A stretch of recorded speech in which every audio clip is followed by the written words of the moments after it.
ஒரு நபர் 100 நாட்கள் மட்டுமே ஆட்சியை செய்துவிட்டு ஒரு மைனாரிட்டி அரசாங்கத்தை நடத்திவிட்டு இவ்வளவு குற்றச்சாட்டுகளை பெற்றுள்ளது என்றால் அது தாவேக அரசாங்கம் தான். ஜான் ஆரோக்கியசாமி என்ற ஒரு மிஷனரியின் கைக்கூலியாகவும் ஆதவ் அர்ஜுனா என்ற பணம் படைத்த ஒரு லாட்டரி ஏஜென்ட்டுடைய மருமகனின் கைப்பிடியிலும் இந்த இருவரின் கைப்பிடி ப்ளஸ் ஆந்திராவிலிருந்து வந்துள்ள சில பேருடைய கையில் வந்து இந்த அரசாங்கம் இருக்கிறதா? என்னங்க தாவேக ஆட்சி வந்துருச்சேன்னா சார், திமுக ஆட்சி ஒஞ்சிருச்சா சார்? அது போதும் சார் எங்களுக்கு, மற்றபடி எனக்கு தான் போதும். அதான் எல்லாமே சொல்கிறாங்க. இப்போ எனக்கு தான் போதும், ஆனால் இது நல்லாட்சியாக இல்லையன்றது தானே பிரச்சனை. அண்ணாமலை கல்யாணராமனை விமர்சித்தது கிடையாது, எங்கேயுமே பேசுறது கிடையாது. ஆனால் அண்ணாமலையை தொடர்ந்து கல்யாணராமன் ட்விட்டர்லேயும் பொதுவெளியிலையும் தொடர்ந்து விமர்சனம் செய்து கொண்டிருக்கின்றார். ஏன் இந்த ஒரு வக்கர புத்தி கல்யாணராமனுக்குன்னு எல்லாம் கேள்வி கேட்குறாங்க சார். இல்லை அது இல்லைங்க சார், நீங்கள் தொடர்ந்து வந்து அண்ணாமலை விமர்சிக்கிறீங்க. அண்ணாமலை விமர்சனம் உனக்கு என்ன வந்துச்சு? இல்லை அண்ணாமலை விமர்சனம் உனக்கு என்ன வராது? இந்துத்துவா சித்தாந்தம் உள்ள பல பிராமணர் அவங்க கூட வந்து அவர் பின்னாடி தான் இருக்காங்க. இல்லைங்க அவர் தான் நாட்டை காப்பாற்றுவார், ஈவேராவை சரியான முறையில் எதிர்த்தவர் ஒரு தான் அப்படின்னு பல பிராமணர்கள் அவர் பின்னாடி தான் சார். அவங்களுடைய அறியாமைக்காக என்னுடைய ஆழ்ந்த அனுதாபம். பை தி பீப்பிள் நேயர்களுக்கு வணக்கம். பல்வேறு அரசியல் பொருளாதார சமுதாய பிரச்சனை அரசு கொண்ட நிகழ்ச்சியில் நம்மிடையே பாரதிய ஜனதா கட்சியின் மூத்த நிர்வாகி கல்யாணராமன் வந்திருக்கார். வணக்கம் சார். வணக்கம். வணக்கம். இப்போது தாவேகாவின் ஆட்சி இப்போ மானிய கோரிக்கைகள் நடைபெற்று கொண்டிருக்கின்றது. இப்போ முக்கியமான விஷயம் பார்த்தீங்கன்னா கிட்டத்தட்ட வந்து 234 சட்டமன்ற உறுப்பினர் கார் கொடுத்துருக்காங்க. அது பார்த்தீங்கன்னா செலவு பார்த்தீங்கன்னா ஒரு உறுப்பினருக்கு ஒரு மாதத்திற்கு 75,000 ரூபாய் பராமரிப்பு செலவுன்னு கொடுக்கப்படுது. அதாவது டிரைவரு, பெட்ரோல் எல்லாம் சேர்ந்து பார்த்தீங்கன்னா ஒரு மாதத்திற்கு அரசோட செலவு வந்து 1,75,50,000 ரூபாய் கூடுதல் செலவு இது நடைபெறுகின்றது. அன்றைக்கி ஒரு விடுதலை சிறுத்தை உறுப்பினர் ஜோதி கேட்டான்றதுக்காக இதெல்லாம் ஏற்பாடு பண்ணியிருக்காங்கன்னு தெரியல. ஒரு சட்டமன்ற உறுப்பினர் எனக்கு 4 கார் ஏற்கனவே இருக்குது, இது 5வது காரை நீங்கள் தரப்போகிறீங்க, இருந்தாலும் மகிழ்ச்சின்றார். ஒருத்தர் எனக்கு இனோவா கார் கொடுங்க அப்படின்றார். ஸோ அரசுக்கு ஏற்கனவே கூடுதல் சுமை, ஏற்கனவே 10 லட்சம் கோடி கடன் சொல்லப்பட்டிருக்கிற சூழ்நிலை இவர் கூடுதல் சுமை ஏற்பட்டு கொண்டிருக்கிறத எப்படி சார் பார்க்குறீங்க? முதல்ல வந்து தாவேக அரசு என்று நீங்கள் கூறிய வார்த்தையை வன்மையாக நான் கண்டிக்கிறேன். சரி, ஒரு மைனாரிட்டி அரசு என்று சொல்ல வேண்டும். சரி, மற்றவர்கள் தயவில் வாழும் அரசு என்று கூற வேண்டும். 94 சொன்ன மாதிரி 2006-11 காலகட்டத்தில் ஜெயலலிதா அவர்கள் திமுக அரசாங்கத்தை மைனாரிட்டி அரசு என்று கூறும்போது வாய்மூடி மௌனியாக இருந்த உங்களை போன்ற பத்திரிகையாளர்கள் இன்று இந்த அரசாங்கத்தை தாவேக அரசு என்று கூறுவதை நான் வன்மையாக கண்டிக்கிறேன். முதல்ல இந்த பதிவு, அந்த வன்மையான கண்டனத்தை முதல்ல பதிவு செஞ்சாகணும். ரெண்டாவது, இங்கே தமிழ்நாட்டில் வந்து என்ன கார் கொடுக்குறாங்கன்றதை விட்டுருவோம். சரி, டெல்லியில் எம்பிகளுக்கு என்ன கார் கொடுத்துருக்காங்கன்றது இங்கே இருக்க யாருக்காவது தெரியுமா? முதல்ல அம்பாசிடர் கொடுத்துருந்தாங்களோ? சிஎல்ஓ, அந்த சுசுக்கியுடைய சிஎல்ஓ கார் தான், மிக சாதாரணமான ஒரு கார்.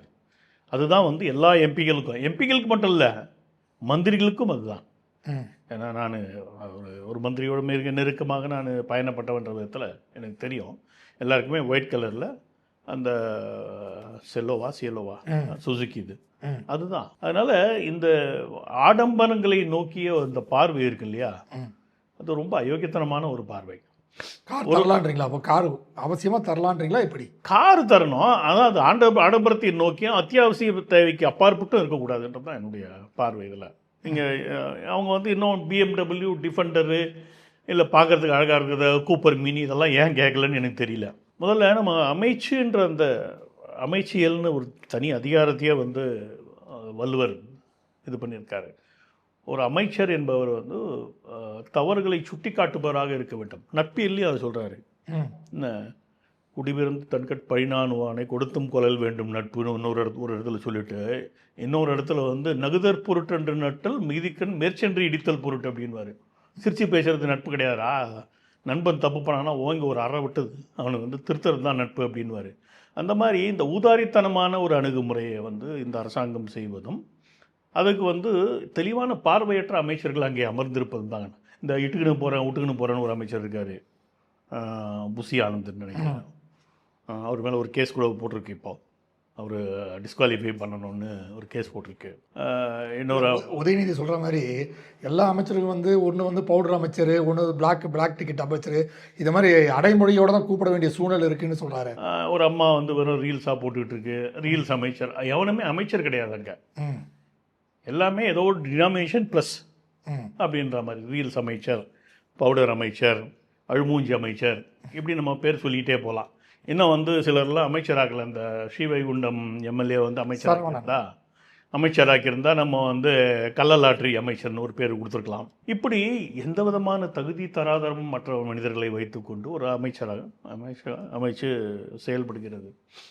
இதில் விஜய்க்கு போதுமான ஞானம், ஒரு ஒரு ஒரு அமைப்பை லீட் பண்ணோன்னா அந்த அமைப்பை லீட் பண்ணுறதுக்கான போதுமான ஞானம்ன்றது சம்பந்தப்பட்ட நபருக்கு இருக்கணும்.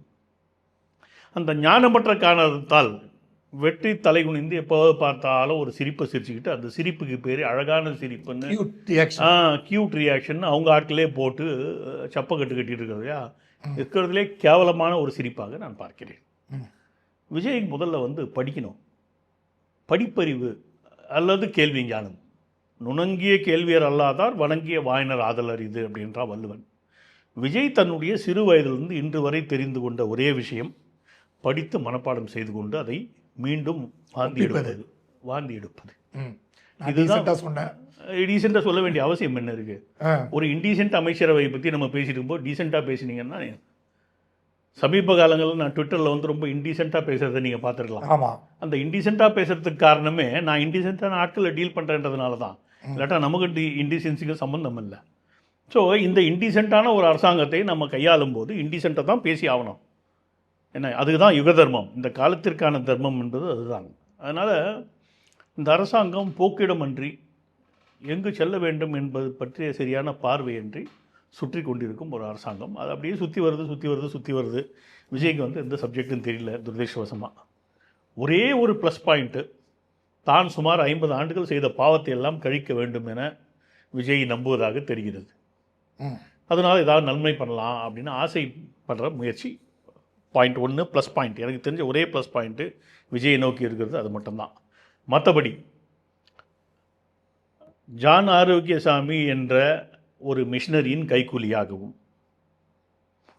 ஆதவ் அர்ஜுனா என்ற பணம் படைத்த ஒரு லாட்ரி ஏஜென்ட்டுடைய மருமகனின் கைப்பிடியிலும், இந்த இருவரின் கைப்பிடி ப்ளஸ் ஆந்திராவிலிருந்து வந்துள்ள சில பேருடைய கையில் வந்து இந்த அரசாங்கம் இருக்கிறதா தெரியுது. அதனால் ஒரு பூர்வாங்க அறிவுடன் இந்த அரசாங்கம் செயல்படவில்லை. பூர்வாங்கம் அறிவு இல்லாமல் செயல்பட்டால் எப்படி இருக்கணுமோ அந்த மாதிரி ஊதாரித்தனமாக இந்த அரசாங்கம் இருக்குது. இவர்களுக்கு பெரிய பெரிய புத்தி கூர்மையோ பிரச்சனைகளுடைய ஆழமோ, இந்த பிரச்சனைகளுக்கு ஆழமான தீர்வுகளை எப்படி உருவாக்கும் என்பதற்கான தேவையான அறிவோ இது எதுவும் இல்லாமல் தடுமாறி குருட்டுத்தனமாக சென்று கொண்டிருக்கும் ஒரு அரசு தவேகா அரசு என்ற மைனாரிட்டி அரசு. பலரும் முன்வைக்கிறது என்னது, ஒரு மிஷனரி அரசு. நீங்களும் அதை சொல்கிறாங்க. மிஷனரி அரசு என்பது எந்த விதமான மாற்று கருத்து இல்லை. அது தனி கமெண்ட்டு. நான் அந்த ஸ்பெசிஃபிக் ஏரியாவுக்கு வர்றேன். ஒருத்தன் சட்டசபையில் உட்கார்ந்துக்கிட்டு ஸ்பீக்கர்ன்ற பேர்வையில் பைபிளை படிக்கிறான்னா அவனுக்கு எவ்வளோ திமிர் இருக்கும். அதே ஆள் வந்து அபார்ஷனுக்காக போய் இன்னொரு இடத்துல நிற்கிறான்னா அவனுக்கு எவ்வளோ திமிர் இருக்கும். இன்னொருத்தன் வந்து இது வந்து எங்களுடைய மிஷனரிகளின் அரசுன்றது வேறு மாதிரி சொல்கிறான். ஜான் ஆட்சி சமயம் அங்கே இருந்துக்கிட்டு வந்து இந்து சமயம் சம்பந்தப்பட்ட கோயில்கள் சம்பந்தப்பட்ட நிலங்களிலே எப்படி கை வைக்க வேண்டும் என்று வழிகாட்டி கொண்டிருக்கிறான். அப்போ இது என்ன மாதிரி அரசு? 8 பேர் அங்கே வந்து கிறிஸ்தவ அமைச்சர்கள் இருக்கிறார்கள், அல்லது அமைச்சர் அல்லது ஸ்பீக்கர் இருக்காங்க. இது தவிர்த்து சென்னை கமிஷனர். ஸோ இந்த அரசாங்கம் கிறிஸ்தவர்களுக்காக, கிறிஸ்தவ மிஷனரிக்காக நடத்தப்படும் அரசாங்கம் என்பதில் எனக்கு எந்த விதமான மாற்று கருத்து. இந்த குமார்னு ஒரு கேரக்டர் இருக்கீங்க, வேளச்சேரி எம்எல்ஏ. இல்லை, நீங்கள் இது சொல்கிறீங்க, பட் பொதுமக்களுக்கு அப்படியெல்லாம் ஒரு ஃபீல் இல்லையே. அவங்க என்ன பார்க்குறாங்க, விஜய் ஆட்சி ஒரு நல்ல ஆட்சியாக நடக்க வருது அப்படின்னு ஒரு பிம்பத்தோடு தான் அவங்க இருக்கிறாங்க. அவனுக்கு இந்த ஆட்சி கொள்ளை அடிக்கல அவங்க சொல்கிறாங்க. கொள்ளை அடிக்கல தான் மக்கள் நம்புகிறாங்க. ஏன்னா மக்களுக்கு தெரியாது. மக்களுக்கு இந்த பார்வை அவர் தான் சொல்கிறார், மாமா சித்தப்பா பெரியப்பா எல்லாம் நான் தான், யாராவது லஞ்சம் வாங்க என் பேரை சொல்லுங்கள், ஆனால் யாரும் வாங்க மாட்டாங்கிற மாதிரி தான் அவர் பிம்பத்தை உருவாக்கியிருக்காரு. அது பிம்பம். பிம்பம்னு நீங்களே சொல்லிட்டீங்க. அப்புறம் என்ன, உண்மைக்கு ஒப்பாற்பட்ட விஷயம் தான் பிம்பம் என்பது, இல்லையா? இப்போ என்ன மாதிரியே இங்கே உட்காந்துட்டு ஒரு கேப்சர் பண்ணி நீங்கள் எங்கேயோ ஒரு இடத்துல டிவியில் போடுற மாதிரி தான். ஸோ இது பிம்பம். உண்மை என்ன? உண்மை என்று 80 கிலோவுக்கு மேலே இருக்கக்கூடிய கல்யாணராமன் இங்கே உட்காந்துருக்கேன். இதுதான் உண்மை. பிம்பம் நீங்கள் கொடுக்க வேண்டியது பின்னாடி எந்த பேட்டி எடுத்த பிறகு நீங்கள் போடும்போது அது பிம்பம் தானே. விஜய் என்பது ஒரு பிம்பம். தன்னுடைய பர்சனல் லெவலில் இருக்கக்கூடிய பிரச்சனைகள்லாம் வந்து வெளியே வந்து நான் அந்த ஒரே ஒரு ப்ளஸ் பாயிண்ட்டை மட்டும் முதலே நான் சொல்லிட்டேன். ஆமாம், தான் 50 ஆண்டுகளுக்கு மேலாக செய்த பாவங்களை கழுவுவதற்காக நல்ல அரசாங்கம் தர வேண்டும் என்று விஜய் நம்புவதாக எனக்கு தெரிகிறது. அப்படின்னா இவங்க கொள்ளடிக்கலைன்னு அர்த்தம் இல்லை. இவர்கள் சம்பாதிக்க துவங்கி விட்டார்கள் என்பதை நான் கிட்டத்தட்ட 2 மாதங்களுக்கு முன்னரே சொல்லிவிட்டேன். எந்த குறிப்பிட்ட கம்பெனியோட ஆதவ அர்ஜுனா பேசுனது எனக்கு தெரியும். குறிப்பாக அந்த எலக்ட்ரிசிட்டி பர்ச்சேஸில் மின்சாரத்துறை யார் வசம் உள்ளது? நிர்மல்குமார் வசம் உள்ளது. ஆனால் பேசியது யார்?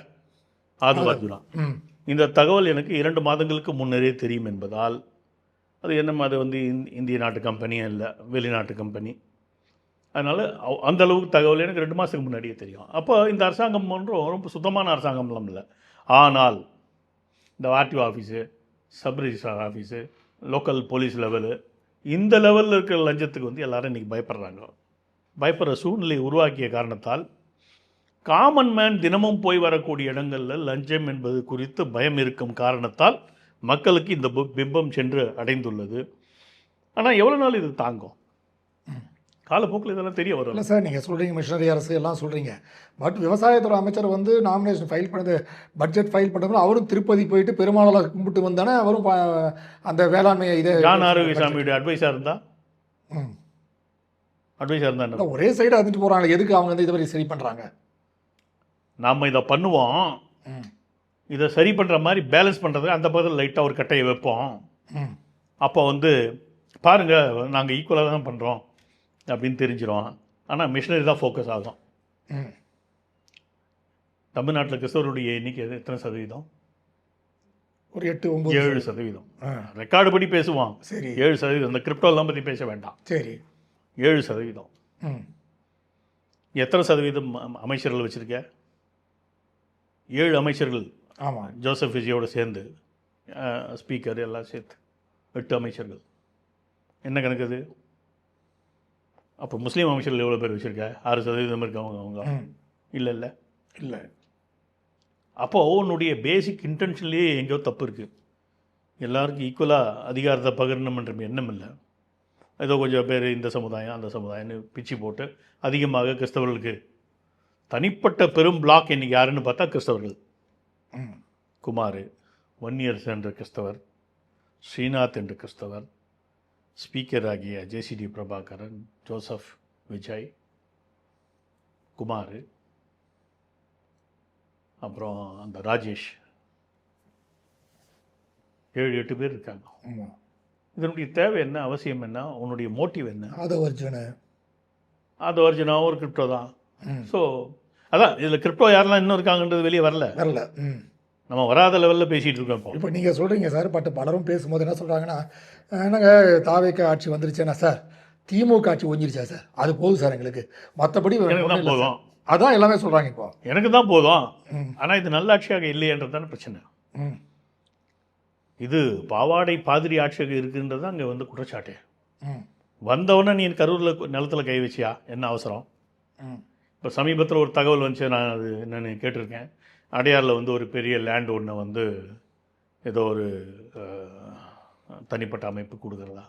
ஏன் வந்து கோயில் நிலத்தில் கை வைக்கிற? உனக்கு என்ன அவசியம் இருக்கு? குறிப்பாக நீ ஒரு கிறிஸ்தவ மைனாரிட்டி அரசாங்கம். இந்த இடத்துல நீ வந்து கேர்ஃபுல்லாக தான் இருக்கணும். ஏன்னா இன்றைக்கி இல்லாட்டா நாளைக்கு குற்றச்சாட்டு வரும், நாளைக்கு இல்லாட்டா நாளைக்கு குற்றச்சாட்டு வரும். இந்த இடத்துல வந்து எந்த இடத்துல சைலன்ஸை மெயின்டைன் பண்ணணுமோ அந்த இடத்துல நீ சைலன்ஸை மெயின்டைன் பண்ணினா அதுக்கு அர்த்தம் உண்டு.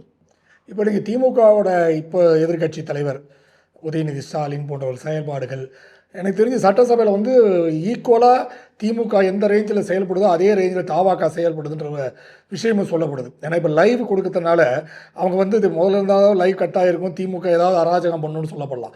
இப்போ லைவுக்கு டைரெக்டாக இருக்கனால கொஞ்சம் திமுக அடக்கி வாசிக்குது அப்படின்னு சொல்லப்பட்டிருக்கு. ஸோ திமுக கொஞ்சம் இப்போ அடக்கி வாசிக்குதா? ஏன்னா எதிர்காலமே இல்லைன்ற லெவலில் நீங்கள் ஆனால் ஆதவ அர்ஜுனா சொல்ல நீங்களே இனிமேல் ஆட்சிக்கு வருவீங்கன்னு கனவுல கூட நாடாதுன்றாரு.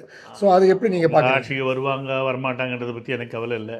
என்ன ஆனால் உண்மை என்னென்னா, ஒரு நபர் 100 நாட்கள் மட்டுமே ஆட்சியை செய்துவிட்டு ஒரு மைனாரிட்டி அரசாங்கத்தை நடத்திவிட்டு இவ்வளவு குற்றச்சாட்டுகளை பெற்றுள்ளது என்றால் அது தாவேக அரசாங்கம் தான், அல்லது இந்த மைனாரிட்டி அரசாங்கம் தான்.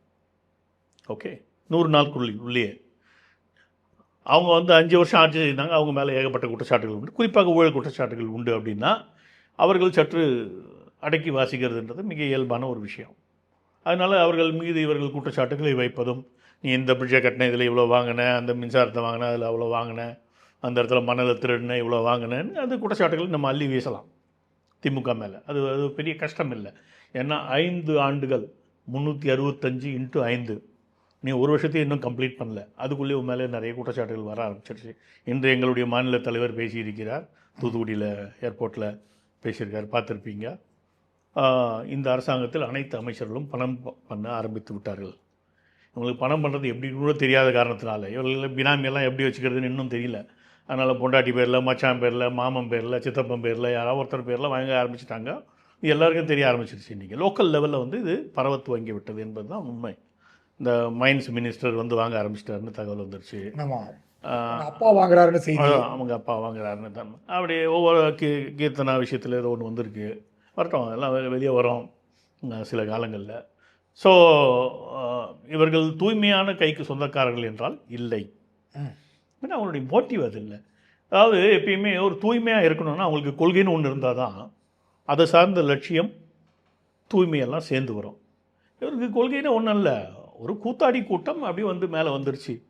சமுதாயம் வந்து ஏதாவது ஒரு மாற்றம் வருமானு எதிர்பார்த்துட்டு இருந்த காலத்தில் நாங்கள் திமுக விட சிறப்பான ஒரு மாற்றத்தை தருவோம்னு ஒரு பக்கம் சொல்லியும், இன்னொரு பக்கம் இந்த குழந்தைங்களை வச்சு ஊரை ஏமாற்றி அது ஒரு 10-15% எல்லாம் வீட்லேயே வந்து கேட்ட உடனே அவன் சென்டிமெண்ட்டில் ஓட்டை போட்டான் போய், அப்பா நீ எனக்கு ஓட்டு போட்டு வந்து எனக்கு சத்தியம் பண்ணோம் அப்படின்னு குழந்தை சொல்லியோம்னா, சரி நம்ம இப்போ எனக்கே நீங்கள் ஒரு வாதத்துக்காக எடுத்துகிறேன்.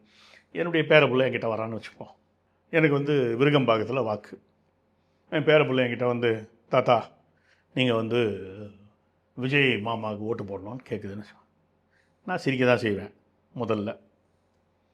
அது பின்னாடி இன்சிஸ்ட் பண்ணி பேசும்போது நான் என்ன பண்ணுவேன், கல்யாணராமன் கொள்கைவாதி, சித்தாந்தவாதி என்று அறியப்படும் நானே, நம்ம ஒரு ஓட்டு தானே என்ன மாறிட போகுது, போய் தொலையுது அப்படின்னு அந்த கடைசி நிமிஷத்தில் மனசு மாற வாய்ப்பு இருக்கு இல்லையா, அதை எஃபெக்டிவாக இவர்கள் உபயோகப்படுத்தி கொண்டார்கள் என்பது தான் உண்மை. பீர்பால் அக்பர் பால் துளிகள் மட்டும் மாதிரி தான், எல்லாமே தண்ணி கலக்கிறோம் டேங்க் ஃபுல்லாக தண்ணியான மாதிரி, ஒருத்தர் போடுறோம் ஃபுல்லாக ஓட்டாமல் எல்லாம் ஃபுல்லாக மாறிடுச்சு. ஆனால் இவர்கள் எதை மறந்து விட்டார்கள் என்றால், இவர்களுடைய அறிவு அற்ற தன்மை எங்கே வெளிப்பட்டது என்றால், முதல்ல இது போன்ற ஒரு விண்ணப்பத்தை வைக்கக்கூடாது என்ற பூர்வாங்க அடிப்படை அறிவு கூட விஜய்க்கு இல்லாத காரணத்தால் YMCAல பேசும்போது, குழந்தைங்களா வீட்டில் இருக்கவங்களாம் வெட்டி விடுங்க வாக்களிக்க, காதில் மெதுவாக விசில ஊதி துரத்தி விடுங்க, இப்படியெல்லாம் பேசினாரா. அதுக்கப்புறம் பார்த்தீங்கன்னா ஒரு 19 வீடியோ வந்துச்சு தொடர்ந்து. இது இவங்களுடைய பிளானு, புரியுது. இன்றைக்கி நான் பேசிடுவேன், தேர்தலுக்கு முன்னாடி இந்த 19 வீடியோ விட்டு மக்களுடைய மனசெல்லாம் போட்டு எல்லா குழந்தைங்களும் எல்லா வீட்லேயும் டிமாண்ட் பண்ண ஆரம்பிச்சிட்டா, அதுக்கப்புறம் வந்து இது வர முடிஞ்சிச்சா. பிளான் ஏ எக்ஸிக்யூட்டடு பேசியாச்சு, பிளான் பி எக்ஸிக்யூட்டடு பேசியாச்சு.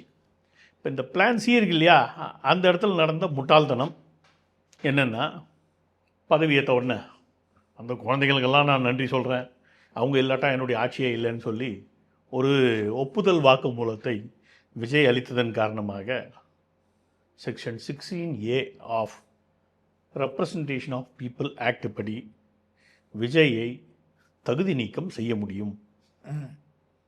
இதற்கான ஒரு விண்ணப்பமும் தேர்தல் கமிஷனிடம் கடந்த மாதம் 22ஆம் தேதி அன்று அளிக்கப்பட்டு விட்டது. அளித்த நபர் வேறு யாரும் அல்ல, உங்கள் முன்னே அமர்ந்திருக்கும் கல்யாணராமன் தான். இது நடவடிக்கை எடுக்க போகணும்னு நினைக்கிறீங்களா? இது நடவடிக்கை எடுப்பாங்கன்னு நினைக்கிறீங்களா? நீங்கள் எடுத்து தான் ஆகணும்.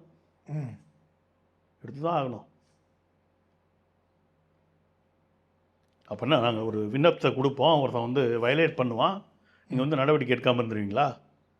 அப்புறம் என்ன நீங்கள் வந்து தேர்தலை வந்து நியாயமாக நடத்துறதுன்றது? இந்த தேர்தல் அநியாயமாக நடத்தப்பட்டிருக்கு, மக்கள் வந்து ஏமாற்றப்பட்டு இருக்கிறார்கள். சிறு குழந்தைகளை வைத்து ஒவ்வொருவருடைய மனங்களிலும் பூந்து நீங்கள் விளையாடி இருக்கிறீர்கள். அவர்கள் நார்மலாக யோசித்து வாக்களிக்கக்கூடிய அந்த சூழ்நிலையை மாற்றி அவர்களுடைய மனதை மாற்றிய குற்றம் விஜய் மீது உண்டு. இப்போ நீங்கள் லஞ்சம் வாங்குறாரு அப்படின்ற மாதிரி சொல்லப்படுது. உங்கள் நண்பர் அண்ணாமலை அவரும் சொல்லியிருக்காரு, இது மாதிரி வந்து என்கிட்ட ஆடியோ ஆதாரமெல்லாம் இருக்குது, நான் கூடிய சீக்கிரம் ரிலீஸ் பண்ணுவேன் அப்படின்னு. அவர் டீல் பேசுறதுக்காக அதெல்லாம் சொல்லுவார். ம் அண்ணாமலை இது போன்ற விஷயங்களை கூறினால் ம் அந்த சம்பந்தப்பட்ட நபருடன் டீல் பேசுறதுக்காக அர்த்தம். எந்த நபருடைய குரல் அந்த ஆடியோவில் இருக்கோ ம் அந்த நபராண்டிருந்து கட்டிங் வாங்கிறதுக்காக, ம். சரியான வார்த்தை லோக்கல் பாஷையில் எனக்கு பேசுறது கொஞ்சம் கஷ்டமாக இருக்குது, நான் முயற்சி பண்ணி பாஷையை கொண்டு வரேன், கட்டிங் வாங்கிறதுக்காக ம் பேசுறது தான். அதுக்கு மேலே வந்து அண்ணாமலையால் வேறு எதுவும் பண்ண முடியாது. அண்ணாமலையுடைய மோட்டிவ் என்பது அதற்கு மேலே வேறு எதுவும் இருக்காது. இந்த மாதிரி கட்டிங் வாங்கி 7,000 கோடிகள் சம்பாதித்ததாக ஏற்கனவே அண்ணாமலை மீது குற்றச்சாட்டுகள் உண்டு. குற்றச்சாட்டு தானே சார், அது நிரூபிக்கப்படலை. எப்படி நிரூபிக்க முடியும்? ம் இப்போ உங்கள் பாக்கெட்டில் எவ்வளோ பைசா இருக்குது எனக்கு தெரியாது, ம். நீங்கள் யார்கிட்ட இருந்து வாங்கினீங்க தெரியாது, அது சம்பள பணமா இல்லை வேறு யார்கிட்ட இருந்து கடன் வாங்கினதா இல்லை வந்து வேறு ஏதாவது காரணத்துக்காக? சென்ட்ரல் கவர்மெண்ட் இருக்கும்போது அவங்க விசாரித்து அவங்க கொண்டு வந்திருப்பாங்கல்ல சார். அது விசாரிக்கிறதுலாம் செகண்டரி சார். ம் விசாரிக்கலன்னு உங்களுக்கு தெரியுமா? ம் விசாரிக்கலன்னு உங்களுக்கு தெரியுமா? விசாரிச்சு நடவடிக்கை எடுத்துக்க உங்ககிட்ட சொல்லுவாங்களா? இல்லை சார், விசாரிச்சா நடவடிக்கை எடுத்துக்க போகிறாங்க. உங்ககிட்ட சொல்லுவாங்களா? இப்போ நான் சொல்லாமல் உங்களுக்கு வந்து ம். Section 16A of RB act படி விஜய் மீது ஒரு பெட்டிஷன் கொடுக்கப்பட்டிருக்கு, ம் தகுதி நீக்கம் செய்யப்பட வேண்டிய நபர் அப்படின்ற தகவல் உங்களுக்கு தெரியுமா? இன்னைக்கு நான் சொல்லி தான் தெரியும். நான் தான் இன்னைக்கு தான் முறையாக வெளியவே சொல்கிறாங்க. இல்ல ஒரு சார். மாதமாச்சு. இல்லை, உங்கள் மீது வைக்கப்பட்ட குற்றச்சாட்டு என்னன்னா, அண்ணாமலை கல்யாணராமனை விமர்சித்தது கிடையாது, எங்கேயுமே பேசுனது கிடையாது. ஆனால் அண்ணாமலையை தொடர்ந்து கல்யாணராமன் ட்விட்டர்லேயும் பொதுவெளியிலையும் தொடர்ந்து விமர்சனம் செய்து கொண்டிருக்கின்றார்.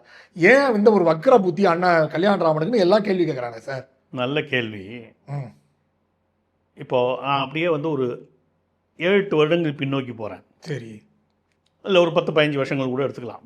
ம் தமிழகத்திலே இஸ்லாமிய பயங்கரவாதம் தலைவிரித்து ஆடியதா? ம் இஸ்லாமிய பயங்கரவாதம் தலைவிரித்து ஆடுவதற்கான அடிப்படை காரணம் யாருக்காவது தெரியுமா? ம் இது வந்து ஒரு பெரிய உளவியல் போர். ம் அதனால் இன்றைக்கி நான் எக்ஸ்பிளைன் பண்ணுறேன். இத்தனை வருஷமாக நான் இதை எக்ஸ்பிளைன் பண்ணாத ஒரு சப்ஜெக்ட்டு. நான் 2011 தான் சென்னைக்கு திரும்புகிறேன் பாம்பேலேருந்து. ம் நான் வந்து பார்த்த அந்த காலகட்டத்திலே இந்த இஸ்லாமிய பயங்கரவாதம் தலைவிரித்து ஆடிக்கொண்டிருந்தது.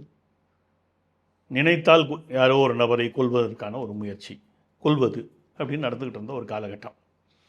அதை ஸ்டடி பண்ணும்போது எனக்கு என்ன தெரிஞ்சுது அப்படின்னா, அவர்கள் டாப் லீடர்ஸை டச் பண்ணுறதில்ல, கிரவுண்ட் லெவல் ஒர்க்கர்ஸை டச் பண்ணுறதில்ல, மிடில் ஆர்டர் மட்டும் டச் பண்ணுறாங்க. இது முதல்ல புரிஞ்சுது. ஏன் இவன் மிடில் ஆர்டரை டச் பண்ணுறான்னு ஸ்டடி பண்ணும்போது எல்லா மட்டத்திலும் பயத்தை உருவாக்குவதற்கான ஒரு முயற்சின்னு புரிஞ்சுது. இது 2வது ஃபைண்டிங். 3வது ஃபைண்டிங், அதில் அவர்களை கொல்வதற்கான உந்துதல் எங்கேருந்து வருதுன்னு பார்த்தா இஸ்லாமிய பெருமை, இஸ்லாம் மீதான அவர்களுடைய பெருமை இதான் வந்துச்சு. அப்போ அந்த பெருமையை உடைச்சிட்டா கொல்வது நின்று விடும் அல்லவா? அந்த பெருமையை உடைப்பதற்காக என்னை போன்றவர்கள் ஏகப்பட்ட முயற்சி செஞ்சாங்க. அதில் முன்னணியில் நான் என்னன்றதெல்லாம் உங்களுக்கு தெரியும். இஸ்லாம் சம்பந்தப்பட்ட பல விஷயங்களை மிக மிக கடுமையாக இன்றைக்கு சொல்கிறீங்களே அந்த வக்ர புத்தி, ஆமாம், அந்த வக்ர புத்தின்ற அந்த அணுகுமுறையிலேயே செஞ்சவன் நான். அடிப்படையில் ஒரு மேனேஜ்மெண்ட் ப்ரொஃபஷனல். ஒரு கம்பெனியில் எனக்கு 1.5 லட்ச ரூபா சம்பளம். உங்களுக்கெல்லாம் தெரியும், நீங்கள்லாம் என்னோட பழகினவங்க அந்த காலத்தில்ன்றதுனால. ஒரு 17-18 வருஷத்துக்கு முன்னாடியே, 20 வருஷத்துக்கு முன்னாடி எனக்கு 1.5 லட்ச ரூபா சம்பளத்தோடு பாம்பேயில் வேலை செஞ்சுட்டு இருந்தவன் நான். அப்போது அப்பேற்பட்ட ஒரு மேனேஜ்மெண்ட் ப்ரொஃபஷனல் இதை ஏன் பண்ணுறேன் அப்படின்னா, அந்த மேனேஜ்மெண்ட் ப்ரொஃபஷனலாக இருந்ததுனால எனக்கு இந்த உளவியல் சாத்திரம் புரிந்திருந்தது. அதனால் இவர்களை எப்படி கையாள வேண்டும் என்று புரிந்து கொண்டேன். அதனால் அவர்களுடைய பெருமையை உடைக்கும் வேலையை செய்தேன். இது இஸ்லாமிய பயங்கரவாதம் பொறுத்தவரையில். இப்போ அதே அந்த ஜிஹாதி அணுகுமுறை என்பது என்னன்றது இங்கே மறுபடியும் புரிஞ்சுப்போம். அது வந்து ஒரு குருட்டாந்தனமான நம்பிக்கை, குருட்டாம்போக்கான நம்பிக்கை, இஸ்லாம் மீதான குருட்டாம்போக்கான நம்பிக்கையின் அடிப்படையில் இந்த நிதர்சனமான உண்மைகளை எடுத்து வெளியே போடும்போது தமிழ்நாட்டில் கடைசியாக நடந்த இஸ்லாமிய பயங்கரவாத கொலை உங்களுக்கு ஞாபகம் இருக்கா? செப்டம்பர் 22 கோவை 2016 இஸ்லாமிய பயங்கரவாதம் உடைப்பட்டதன் பின்னணியில் இஸ்லாமிய பெருமை உடைப்பட்டது காரணமாக இருக்கிறது. அந்த மாதிரி இது ஒரு கல்ட்டு. இஸ்லாம் ஒரு கல்ட்டு, இது ஒரு கல்ட்டு. இது அண்ணாமலை ஃபாலோவர்ஸ்ன்றது ஒரு கல்ட்டு. அறிவே இல்லாமல் ஃபாலோ பண்ணுறது. உமானந்தன் மாதிரி உதாரணத்துக்கு அந்த மாதிரி நீங்கள் வேஸ்ட்டு, அந்த மாதிரி நீங்கள் அவங்கள வந்து விவாதத்துக்கு கூப்பிட சொன்னேன், நீங்கள் ஏன் கூப்பிடல? இல்லை, வரலன்ட்டாங்க. ஒரு பக்கம் நம்ம கேட்குறோம், அவங்க வரலன்ட்டா போது சரி ஓகே, நீ பேசுவோம், உன் இஷ்டத்துக்கு பேசுவேன், என்னென்னமோ பேசுவேன், என்னமோ சார் நீங்க வந்து கேன் ஆஃப் வார்ம்ஸ் எல்லாம் பேசுவேன். இல்ல அரசியல்ல வந்து பெண்கள் வருவதே மிகப்பெரிய விஷயம் இருக்கும்போது நீங்க பெண்களை குறித்து இது மாதிரி அவதூற விஷயங்களை பேசும்போது அவங்க வர தயங்க தானே சார் செய்வாங்க. என்ன அந்த அம்மா பத்தி நான் என்ன பேசினேன்? இல்லை நீங்கள் ட்விட்டரில் நிறைய அவங்கள பற்றி வந்து எஸ்ஓபி எல்லாம் போட்டிருக்கீங்க. அந்த அம்மாவை நான் எங்கே போட்டிருக்கீங்க? அந்த அம்மாவை பற்றி நான் எங்கே போட்டிருக்கேன்னா? நீங்கள் நிறைய அவங்கள பற்றி அவங்க கருணாநிதி குடும்பத்தை சேர்ந்தவர்கள், அவர் கருணாநிதி குடும்பத்துடன் நெருங்கிய உறவில் மாற்றுக்கிறது இருக்கா? இல்லை அது நீங்கள் அதெல்லாம் சொல்லல. அதெல்லாம் அம்மாவுக்கு கருணாநிதி குடும்பம் உறவு இருக்கா இல்லையா? இல்லை அது எனக்கு தெரியாது. அந்த அம்மாவுக்கு 134வது வட்டத்தில் கட்சிக்கு வேலை செஞ்சிருக்காங்க, கட்சி கேட்டாங்க, சீட்டு கொடுத்தாங்க. சீட்டு தரும்போது அந்த இடத்துல வீக்கான கேண்டிடேட்டை வைக்கணுன்றதுக்காக ராஜாத்தி அம்மாள் திட்டமிட்டு காங்கிரஸ் கேண்டிடேட் அங்கே போட்டாங்கன்றது தான் உண்மை. எனக்கு தெரியும், நான் பேசுறேன். ராஜா அவர்களும் அண்ணாமலை அவர்களும் சொல்லி தான் அந்த சீட்டை கொடுத்தாங்கன்னு அவங்க சொல்றாங்களே. அறுந்துட்டு போட்டோமே.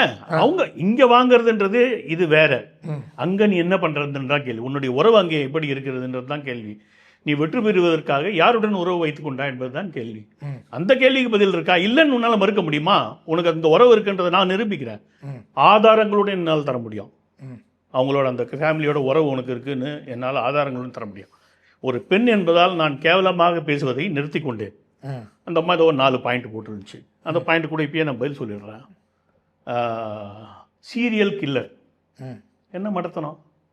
நான் சீரியல் கில்லரா? பாண்டிச்சேரி ஃபர்னிச்சர் ஷாப், அறிவு இருக்கா உனக்கு? பாண்டிச்சேரியில் பணத்தை போட்டு பணத்தை இழந்துட்டு வந்தவன் நான். இதில் நீ என்ன குற்றச்சாட்டு வைக்க போற? ஒரு 8-10 லட்ச ரூபா பணத்தை போட்டு திரும்ப அந்த பணம் வராமல், அந்த பிஸ்னஸ் நடக்காமல் சென்னைக்கு வந்தவன் நான். அதில் என்ன குற்றச்சாட்டு இருக்க முடியும்? ஃபிஷ் பாண்டு லேண்டு, உனக்கு என்ன புண்ணாக்கு தெரியும் அதை பற்றி? ஒரு இயற்கை விவசாயம் செய்வதற்கான ஒரு முயற்சியை ஒரு 55 ஏக்கர் லேண்டை வந்து நாங்கள் லீஸில் எடுத்துட்டு அதில் எந்த விதமான வருமானம் வராமல் பணங்களை கொட்டி விட்டு திரும்ப வந்தோம். நல்ல தண்ணி அங்கே கிடைக்கலன்றதுனால. உனக்கு என்ன தெரியும்? ஒரு புண்ணாக்கம் தெரியாமல் உன் இஷ்டத்துக்கு என்ன வேணாலும் பேசுவியா? இல்லை அது இல்லைங்க சார், நீங்கள் தொடர்ந்து வந்து அண்ணாமலை விமர்சிக்கிறீங்க. அண்ணாமலை விமர்சனம் உனக்கு என்ன வந்துச்சு? இல்லை அண்ணாமலை விமர்சனம், அண்ணாமலை உனக்கு என்ன உறவு? அவங்க குடும்பத்திற்கு அவங்க மனைவி என்ன உறவு? இல்லை அண்ணாமலையோட மனைவியும் நீங்கள் விமர்சிருக்கீங்க. அது பெரிய ஒரு விமர்சிருக்க ஒரு இடத்துல சொல்லுங்க பார்க்கலாம். ஒரே ஒரு இடத்துல இல்லை, பல இடங்கள்ல போட்டுதான், ட்விட்டர்ல போட்டதாக அண்ணாமலை தன் மனைவியை கூட விற்பான்னு சொல்லியிருக்கேன். அது கூட தவறு தானே சார்? மனோபாவம் அப்படின்னு சொல்லி நீங்க அண்ணாமலையை விமர்சிக்கலாமே தவிர அவங்க மனைவி விமர்சிக்கிறது எந்த உங்களுக்கு அறியுது? மனைவியை நான் எங்க விமர்சிச்சு சொல்லுங்க. இல்லை அவங்க மனைவி விற்பான்ற சொல்ற வார்த்தையே தவறு தானே சார்? விற்கிறதுக்கான மனோபாவம் கொண்ட கேவலமான ஜென்மம் அண்ணாமலைன்னு சொல்லியிருக்கேன். உனக்கு என்ன குத்துது அதுல? இல்ல சார், என்னதான் மனைவி கிடையாது. இல்ல என்னதான் சொல்றாங்க அண்ணாமலை மனைவி கிடையாது, அதெல்லாம் தவறான வார்த்தை. அப்படிலாம் நம்ம பேசக்கூடாது. நான் என்னதான் இருந்தாலும் பெண்களை பற்றி ஒரு பொது வெளியிலே ஒரு அரசியல் எங்க பெண்களை பத்தி பேசுறேன் சொல்லுங்க. இல்ல சார், நீங்க தான் அண்ணாமலையோட மனைவி, அண்ணாமலை தன்னுடைய மனைவி விற்கும் மனோபாவம் கொண்டவன். அது ஏன் சார் சொல்றீங்க நீங்க? அது வேற ஏதாவது வார்த்தை யூஸ் பண்ணுங்க. மனோபாவம் எப்படி இருக்குன்றது சொல்றேன் நான். தன்னுடைய லாபத்திற்காக எதையும் செய்வான்னு சொல்றேன். அதுல என்ன பிரச்சனை உங்களுக்கு? சார் தப்பு தானே சார். எப்படியோ ஒரு பெண்ணை ஒரு கட்சி அவமானப்படுத்துவீங்க. ஒருத்தன் ஐபிஎஸ் ஆபீசரான்ட்டு வர்றான், வாய் கூசாம போய் சொல்றான். 6 வருஷம் வேலை செஞ்சு 10 வருஷம் வேலை செஞ்சு வாய் கூசாம போய் சொல்றான். உனக்கு அறிவு இல்லை? அவன் கூட போய் நிக்கிற, வாயை திறந்தாவே போய் சொல்றான் ஒருத்தன். உனக்கு 70 வயசு ஆக போகுது, நீ அவன் கூட போய் நின்றுட்டு இருக்க. இல்ல சார், அவங்க நீ வந்து அவங்க கொள்கை என்ன கொள்கை இருக்கு? அண்ணாமலைக்கு என்ன கொள்கை இருக்கு? அவங்க அண்ணாமலை அவங்க தான் ஆதரிச்சாங்க. முந்தா நாள் தேசியவாதி, இன்னைக்கு வந்து தமிழ் தேசியவாதியா? என்ன அண்ணாமலை? என்ன அண்ணாமலை பத்தி பேசுறீங்க? அண்ணாமலை வந்து அவருக்கான ஃபாலோவர்ஸ் இருக்காங்க. அவர் அமித்ஷா வீட்டுல பாருங்க யார் கொடுத்தது? பிஜேபி கொடுத்த ஃபாலோவர்ஸ். பிஜேபியில் எவனுக்கெல்லாம் வந்து லோக்கல்ல பதவி இல்லையோ அவன்லாம் வந்து அந்த பக்கம் போயிருக்கான். வேற என்ன அங்க இருக்கு? அண்ணாமலை கொள்கைக்காக கூட கருணாகராஜன் யாரு? பொறுப்புல இருந்தவர் தானே. கருணாகராஜன் யாரு? இல்ல சார், அவர் போஸ்டிங் தானே. கருணாகராஜன் சரத்குமாரோட கட்சியில் என்ன பண்ணிட்டு இருந்தான் தெரியுமா உங்களுக்கு? எனக்கு தெரியும். துபாயில் போய் அவன் என்ன பண்ணான்னு வெளியே சொன்னா அசிங்கமா இருக்கும். இங்க இருந்து துணை நடிகர்லாம் கூட்டிட்டு போய் அங்க ஏதோ பண்ணலாம். சார் நம்ம வந்து இதெல்லாம் தெரிஞ்சு பேசுறவன் நானு. தெரியாம எந்த காலத்திலும் ரீதியா நம்ம மோதலாம். எடுத்தோம் அவர் பெண்ணை வச்சு பிசினஸ் பண்ணாரு, இதை பண்ணாரு, பிசினஸ் பண்ணா நான் சொல்லவே இல்லையா? நீங்க அப்படிதான் சொன்னீங்க. சொல்லவே இல்ல. நீங்க துபாயில போயிட்டு வந்தேன்னு சொன்னீங்க. துபாயில போய் என்ன செஞ்சான்னு தெரியுமா உங்களுக்கு? சொல்ல வந்த விஷயம் அதுதான். நான் எதை சொல்ல வந்தேன்னு நீங்க கண்டென்ட் வந்து அதுதான். நீங்க சரத்குமார் கேட்டு பாருங்க. இல்ல நாமெல்லாம் அதை கேட்க தேவையில்லை. சரத்குமார் ஒருத்தரை வந்து கருத்தியல் ரீதியாக என்ன வேணா மோதல் பண்ணலாம். ஆனா நீங்க வந்து கருணாகராஜனை கொள்கைவாதியா பாக்குறீங்களா?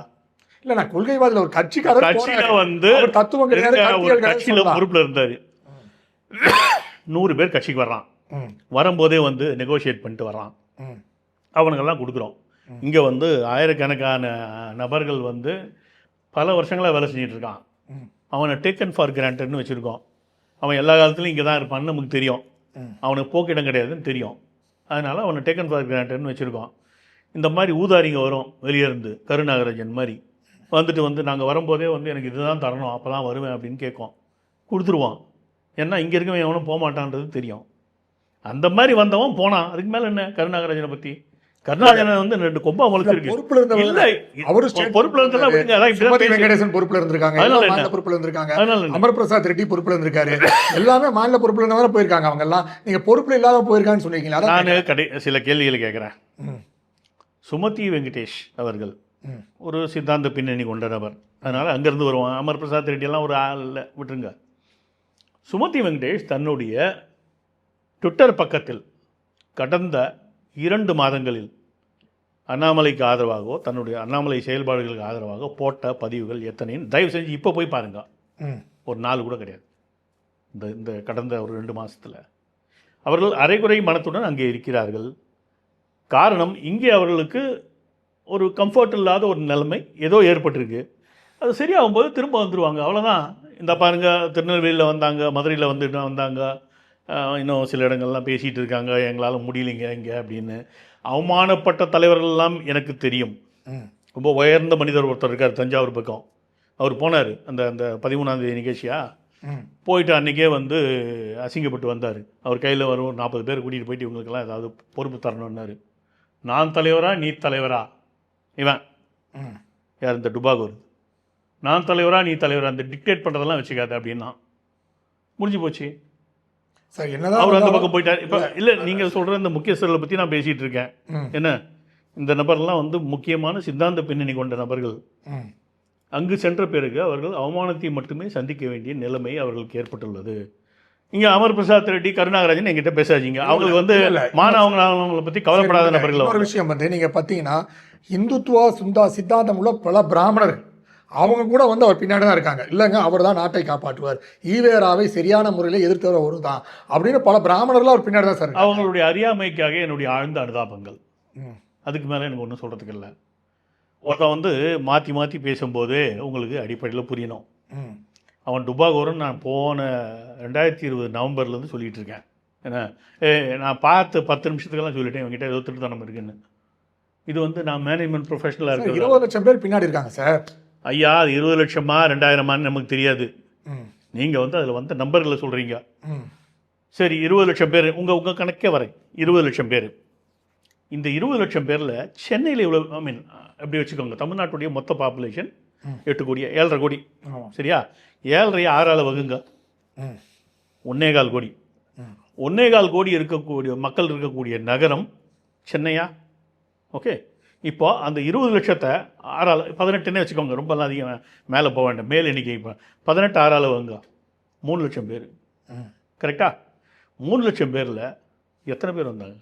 இந்த 16ஆம் தேதி நடந்தது சார், ஆயிரக்கணக்கான கூட்டம் வந்திருக்கு சார். எல்லாம் 3000 பேர் வந்தாங்க. 3000 பேர் பெரிய விஷயம் இல்லை சார். பிஜேபியில் வந்து நீங்கள் ஒரு போராட்டம் நடத்துனீங்க சத்தியமூர்த்தி பவனில், அது 150 பேர் கூட வரல சார். இருக்கு. அது வந்து அந்த மொமெண்ட் அனௌன்ஸ்மெண்ட் பண்ணுறது. ம், இங்கே வந்து எத்தனை பேரை விலை கொடுத்து கூட்டிகிட்டு வந்தாங்கன்றது வந்து எனக்கு தெரியும். ம், யார் இதுக்கு இனிஷியேட்டிவ் எடுத்தாங்கன்றது எனக்கு தெரியும். எங்கேருந்து பணம் போச்சுன்ற அளவுக்கு எனக்கு தெரியும். அந்த தகவல்லாம் தெரிஞ்சுக்கிட்டு தான் நான் பேசுகிறேன். 3000 பேர் கூட்டுறதுன்றது ஒரு பெரிய மேட்டரே கிடையாது. கொஞ்சம் பல செலவு பண்ணால் இருக்கிற ஒரே கூட்டம். இதுக்கப்புறம் வந்து அடுத்த கூட்டம் 6 மாதத்துக்கு நடக்க போகிறதில்ல சென்னையில். ம். அப்போது இந்த இடத்துல வந்து சில லட்சங்களை தெளிச்சிட்டு போகலாம்ல. 7000 கோடி கொள்ளடிச்சவன் ஒரு 70 லட்சம் செலவு பண்ணுறதுன்னா பெரிய விஷயமா? இல்லை சார், 7000 கோடின்றீங்க, அது அத்தாட்சியே இல்லை. நீங்கள் சொல்கிறீங்க, எனக்கு கணக்க சொல்கிறீங்க, எல்லாம் சொல்கிறீங்க. மத்திய அரசு நேரம் சும்மா விட்டுருக்காதுல்ல சார். மத்திய அரசு என்ன செய்கிறதுன்றது உங்களுக்கு தெரியாதுன்னு நான் சொல்லிட்டேன். ம், மத்திய அரசு எப்படி பார்க்கிறதுன்றது உங்களுக்கு தெரியாதுன்னு நான் சொல்லிட்டேன். 1.5 வருஷத்துக்கு முன்னாடி பிஜேபி அலுவலகத்திற்குள்ளே நான் சென்று சிலரை சந்திக்கும் போது அவர்கள் இந்தி மொழியிலே சொன்ன வார்த்தை 2000 கரோர் சோர். அன்னைக்கு 1.5 வருஷத்துக்கு முன்னாடி 2000 கோடி திருடன், 2000 கரோர் சோர், 2000 கோடி திருடன் அப்படின்ற வார்த்தையை உபயோகப்படுத்தினாங்க. நான் அதை அப்போதே பதிவு செய்திருக்கிறேன், ஏதோ இந்த மாதிரி விவாதங்களில். நான் இது ஆதரனில்னு நினைக்கிறேன். அதனால் அன்றைக்கே அந்த நிலைமை தான் இருந்துச்சு. அது முடிந்து இப்போ கிட்டத்தட்ட அதுக்கப்புறம் அண்ணாமலையை ரிமூவ் பண்ணி, நான் அதை சொன்ன பிறகு தான் அண்ணாமலையை ரிமூவ் பண்ணுறாங்க. அதுக்கப்புறம் 1.25 வருஷம் ஓடி போச்சு. ஸோ இது இடைப்பட்ட காலங்களில் வந்து என்னெல்லாம் நீங்கள் சொல்லி தான் அண்ணாமலை ரிமூவ் பண்ணியிருக்காங்களா? நான் அப்படிலாம் சொல்ல மாட்டேன். அவன் திருட்டுத்தனம் தெரிஞ்சு போச்சு. அதுக்கான ஆரம்ப புள்ளி நான். ஏன்னா முதல்ல இவன் திருடன்னு ஓப்பன்லாம் பேசுனது நான் தான். அது எல்லாருக்கும் தெரியும், அதை நான் சொல்ல தேவையில்லை. இவன் சரி வராதவன்றதை வந்து முதல்லேருந்தே சொல்ல ஆரம்பித்தேன். யாரும் கேட்கறதுக்கு அன்றைக்கி தயாராக இல்லை. அவர்கள் எல்லாரும் வந்து நீங்கள் இப்போ சொன்னீங்களே சில பிராமணர்கள் அவங்கள மாதிரி வந்து குருட்டாம்போக்கான நம்பிக்கையில் இருந்தாங்க. இங்கே இருக்கிற பிராமணர்களுக்கு என்ன பிரச்சனைன்றதையும் நான் சொல்லிடுறேன். அது ஒரு வித்தியாசமான ஒரு சைக்காலஜி இது. அவர்கள் அடிப்படையில் திராவிட அமைப்புகளுக்கு எதிரானவர்கள். அடிப்படையில் ஜெயலலிதா அவர்கள் இருந்தவரை அவர் பிராமணர் என்ற காரணத்தால் அதிமுகவை ஆதரித்தவர்கள். அந்த திமுகவை ஒருவன் கடுமையாக எதிர்க்கிறான் அப்படி என்றால் இவன் தான் பெரிய தேசியவாதி. அவங்க மனசில் போய் ஒரு கற்பனை ஆழமாக உட்காந்துருச்சு. அவங்க கன்வின்ஸ் ஆகிட்டாங்க. இப்போ கன்வின்ஸ் ஆனவங்களுக்கு என்ன பிரச்சனைன்னா, நான் எவ்வளோ பெரிய புத்திசாலி, நான் கன்வின்ஸ் ஆகிட்டேன்ல, நான் எப்படி தப்பாக இருக்க முடியும்? ஸோ நான் தப்பு இல்லை, அதை வந்து ஆணித்தரமாக சொல்லணும். அந்த முயற்சி தான் இன்றைக்கி பண்ணிகிட்டு இருக்காங்க இந்த நீங்கள் சொல்கிற இந்த பிராமணர்கள். பட் அந்த எண்ணிக்கை பெரிய எண்ணிக்கைலாம் கிடையாது. அது ஒரு சின்ன எண்ணிக்கை. அது குருட்டாம்போக்காக சமுதாயத்தில் எல்லா காலத்திலுமே குருட்டாம்போக்கான மனிதர்கள் இருந்துட்டு தான் இருப்பாங்க. நான் இப்போ சமீபத்தில் இப்போ நேராக இமயமலையிலேருந்து தான் வர்றேன். ஒரு ஒரு இமாச்சலில் ஒரு 6-7 மணி நேரம் பயணத்துக்கு அப்புறம் இருக்கக்கூடிய ஒரு பகுதி, அங்கே ஒரு ஆசிரமுக்கு போயிருந்தேன்.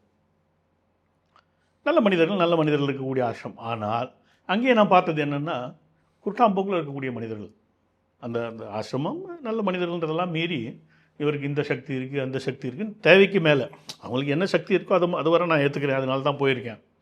ஆனால் அவர் வந்து உங்களை இந்த உருவத்திலேருந்து இந்த உருவத்துக்கு மாற்றிடுவார், அந்த அளவுக்குலாம் சிலர் அங்கே பேசுகிறத நான் கேட்டேன். மனசுக்குள்ளே ஒரு சிரிப்பு வந்துச்சுன்னு வச்சுப்போம். இது போன்ற குருட்டாம்போக்கான நம்பிக்கை இருக்கிற மனிதர்கள் எல்லா இடத்துலையும் எல்லா காலத்துலையும் இருப்பாங்க. எண்ணிக்கை சின்னதாக இருக்கலாம், பட் அந்த குருட்டாம்போக்கான அந்த நம்பிக்கைன்றதை வந்து நீங்கள் மாற்ற முடியாது அவங்களுடைய உளவியல் சாத்திரத்தின்படி. அதனால் அந்த போன்ற மனிதர்கள் இருப்பாங்க. அடிப்படையில் அவங்க நல்லவர்கள். அடிப்படையில் பிராமண சமுதாயம் வந்து தேசியவாதிகள் கொண்ட ஒரு சமுதாயம், என்ன தர்மத்துக்காக நிற்கக்கூடிய ஒரு சமுதாயம். அதனால் எந்த காலத்துலையுமே நான் வந்து பிராமண சமுதாயத்தை சாடி பேசுறதில்லை. என்னுடைய மனைவியே ஒரு பிராமண பெண், உங்களுக்கு தெரிஞ்சிருக்கும்னு நினைக்கிறேன். ஸோ அவங்கள பற்றி நான் பரிதாபப்படுறேன் இந்த நிமிஷத்தில். பட் இன்றைக்கி பார்த்திங்கன்னா தொடர்ந்து வெளியே வந்துகிட்டு இருக்காங்க. அண்ணாமலையுடைய இந்த கீழ்த்தரமான அணுகுமுறைகள், தப்பான பேசுறது, இந்த முந்தா நாள் ஏதோ அமித்ஷா வீட்டில் போனதெல்லாம் தப்புன்னு 3 மணி நேரம் பேசி 3 வருஷம் இங்கேயே இருங்கன்னு சொன்னார், நான் தான் வேண்டான்னு சொன்னேன். அதெல்லாம் போய் அங்கே என்ன நடந்துச்சுன்னு எனக்கு தெரியும். அண்ணாமலை பற்றி ஒரு 89 பக்க அறிக்கை ஒன்று தயாராக இருந்தது. 7000 கோடி நான் சொல்கிறேன் இல்லையா, அது ஏதோ நான் சொல்கிற ஃபிகர் கிடையாது. இந்த 89 பக்க அறிக்கையில் 7000 கோடி திமுகவினரிலிருந்து கொள்ளையடித்ததுக்கான ஆதாரங்களை அவர் கொடுத்ததாக எனக்கு.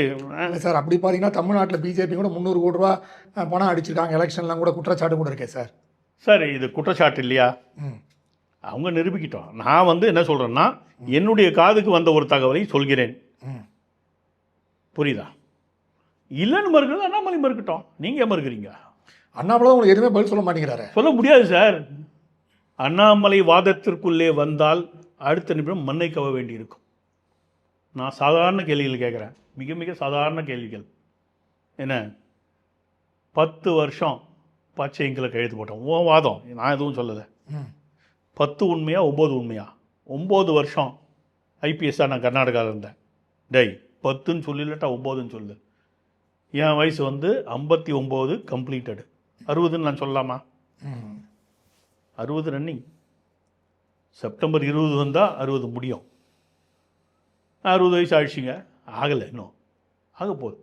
இந்த 60க்கும் 59க்கு மத்தியிலுமே சாதாரண ஒரு மாத கேப்பு தான் இருக்குது. இன்றைக்கி தேதி 19, அடுத்த மாதம் கரெக்டாக ஒரு மாதத்தில் வந்து எனக்கு 60 முடியும். நானே வந்து அதே வந்து கரெக்டாக நான் மெயின்டைன் பண்ணுறேன், சொல்கிறேன். நீ வந்து திட்டத்தனம் பண்ணிகிட்டு இருக்க, ரைட்டு. நீ எப்போ வேலையில் ஜாயின் பண்ண? 2013 செப்டம்பரில் ஜாயின் பண்ண. 2019 மே மாதம் நீ வெளியே வர்றதா ரெசிக்னேஷன் கொடுத்த. ஆனால் உன்னை எப்போ ரிலீவ் பண்ணுறாங்கன்னா செப்டம்பரில் தான் ரிலீவ் பண்ணுறாங்க. ஸோ செப்டம்பர் 13 டு செப்டம்பர் 19, 6 வருஷத்துக்கு மேலே ஒரு நாள் நீ வேலை பண்ணல. எப்படி நீ 9 வருஷம்னு சொல்லுவேன்? சரி, உன்னுடைய ட்ரைனிங் பீரியடை சேர்த்துக்கணுன்றியா? ட்ரைனிங் பீரியட் நீ கர்நாடகாவில் போட்டியா? இல்லை. ட்ரைனிங் பீரியட் எங்கே? போலீஸ் ஆஃபீஸருக்கு ட்ரைனிங் எங்கே? சென்னை, ஹைதராபாத்தில். 2.25 வருஷம் ட்ரைனிங். அதையும் சேர்த்துக்கலாமா? கர்நாடகா கிடையாதானா? அதுவும் நீ ஐபிஎஸ்னு கிளைம் பண்ணணும்னு ஆசைப்படியா? வச்சுக்கோ. 8.25 வருஷம் தானே ஆச்சு. அந்த கணக்குன்னா கூட 8.5 கிராஸ் பண்ணால் கூட 9 வருஷம் உனக்கு வந்து ஒரு 0.5% 5 மார்க் போட்டுக்கலாம். எப்படி வாய்ப்பு பேசாமல் போய் சொல்கிற? 20,000 புக்கு படிச்சேன்றல. ஒரு புக்கு நீ பிறந்ததுலேருந்து படிச்சின்னா 54 வயசு ஆகும் உனக்கு 20,000 புக்கு படிக்கிறதுக்கு. டெய்லி ஒவ்வொரு புக்கு படித்து முடிச்சினா நீ எப்போ படிச்சிருப்ப? தவழும்போது படிச்சியா? உங்கள் அம்மா பால் சோறு ஊட்டும் போது படிச்சியா? கற்றுக்கும் போது படிச்சியா? இல்லை A for apple, B for பால்னு 5 வயசில் 6 வயசில் கற்றுக் கொடுத்தாங்களே, அப்போ படிச்சியா? எந்த வயசில் படிச்ச நீ? இல்லை ப்ளஸ் டூக்காக மாங்குன்னு உட்காந்து உன்னுடைய ப்ளஸ் டூவில் மார்க் வாங்கணும்னு படிச்சியா? அந்த காலத்தில் படிச்சியா? இல்லை ஐஏஎம்ல உட்காந்து மாங்குன்னு படிச்சிருப்பியா? அப்போ படிச்சியா? எந்த காலத்தில் படிச்ச நீ? படிக்கிறது எங்கே உனக்கு வாய்ப்பு? ஏன் வாய்ப்பு தான் போய் சொல்கிற? நான்லாம் ஒரு 300 புக்கு படிச்சிருப்பேன். அந்த 300 புக்கையும் முக்கிய படிச்சிருப்போம். அதாவது புத்திபூர்வமாக ஒரு புத்தகத்தை படிக்கணும். நான் உதாரணத்துக்கு நான் சொல்கிறேன். திருக்குறள்னு வச்சுக்கோங்களேன். ஆய்ந்தாய்ந்து கொல்லாதான் கேண்மொழி கடைமுறை சார்ந்தாம் துயரம் தரும். இது சாதாரணமாக 1.25 வரி. என்ன அதுக்கு அர்த்தம் படிக்கணும். அர்த்தம், பூர்வாங்க அர்த்தம், ஆழ்ந்த புரிதல். அது வந்து ஒரு பிரசவ வேதனை மாதிரி. இந்த புரிஞ்சுக்கிறதுன்றது மிகுதிக்கண் மேற்சென்று இடித்தல் பொருட்டு, நகுதற் பொருட்டன்று நட்டல் மிகுதிக்கண் மேற்சென்று இடித்தல் பொருட்டு. சிரிச்சு பேசுறது நட்பு கிடையாதுடா. மிகுதிக்கண் அந்த காலத்தில் ஓவராக பேசுகிறடான்ட்டான் வள்ளுவன். ஓவராக பேசுகிற, மிகுதிக்கண் மேற்சென்று இடித்தல் பொருட்டு. ஓவராக பேசினாலும் ஓங்கி 2 அறை விட்டு ஒழுங்காரடா அப்படின்னு சொல்கிறது எவ்வளோ ஆழ்ந்த ஒரு புரிதல். உடுக்க இழந்தவன் கை போலே அங்கே இடுக்கண் களைவதாம் நட்பு. அப்போ நீங்கள் வந்து வேட்டி கழன்றதை கற்பனை பண்ணிக்கணும். அந்த கற்பனை உங்கள் மனசில் வந்தால் தான் அந்த ஆழ்ந்த புரிதல் என்பதே வரும். எப்படி வந்து வேட்டி நெகிழுதுன்னு தெரிஞ்சவனோ கை ஓடி போய் கட்டி பிடிச்சிக்குதோ, திரும்ப கட்டி சொருகுதோ, அந்த மாதிரி இருக்கணும்டா நட்புன்றான். குச்சேலனுக்கும் கிருஷ்ணனுக்கும் அந்த மாதிரி இருக்கணுன்றான். அந்த ஆழ்ந்த புரிதல் நோக்கி நீ நகரணும். இப்போ ஆழ்ந்த புரிதல் நோக்கி நகரணும்னா படித்ததோடு நிற்காமல் அதை சுவாசிக்கணும், அதை கான்டம்ப்ளேட் பண்ணணும். இதெல்லாம் பண்ணாமல் சும்மா நான் படித்தேன்னா இதெல்லாம் குடுக்குன்னு ஓடுற விளையாட்டா? கண்டிப்பாக சார். உங்கள் நேரத்தை ஒதுக்கி பேட்டியது மிக்க மகிழ்ச்சி. நன்றி. நன்றி. நேரில் மீண்டும் அடுத்த நிகழ்ச்சியில் சந்திப்போம். அதுவே நன்றி, வணக்கம்.